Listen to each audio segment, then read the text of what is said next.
আগের ভিডিওতে আমরা জেনেছি কিভাবে আমাদের অবচেতন মন প্রতিদিন আমাদের চিন্তা এবং কাজগুলিকে পূর্ব নির্ধারিত একটি সার্কেলের মধ্যেই পরিচালনা করে।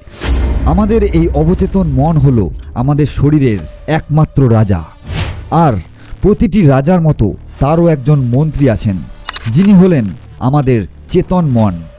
যখনই আমরা নতুন কোনো চিন্তা করি, হোক সেটা নতুন কোনো শিক্ষা, ব্যবসার আইডিয়া বা কোনো গুরুত্বপূর্ণ কাজ, সবার প্রথমে সেই ভাবনা আমাদের চেতন মনে যায়। চেতন মন এক ধরনের গার্ডের মতো কাজ করে, যা তোমার ভাবনাকে যাচাই করে দেখে সেটা কি তোমার দৈনন্দিন অভ্যাস এবং কার্যকলাপের সাথে মেলে। যদি মেলে, তখন সেই ভাবনাটি গ্রহণ করা হয় এবং সেটি অবচেতন মন পর্যন্ত পৌঁছে যায়। অবচেতন মন তখন তোমার শরীরকে সেই কাজটি করার সিগন্যাল দেয়, আর তুমি সেই কাজটি করতে পারো। কিন্তু যদি সেটি না মেলে, তাহলে সেই ভাবনাগুলো প্রত্যাখ্যান হয় এবং তুমি সেই কাজগুলোতে এগোতে পারো না।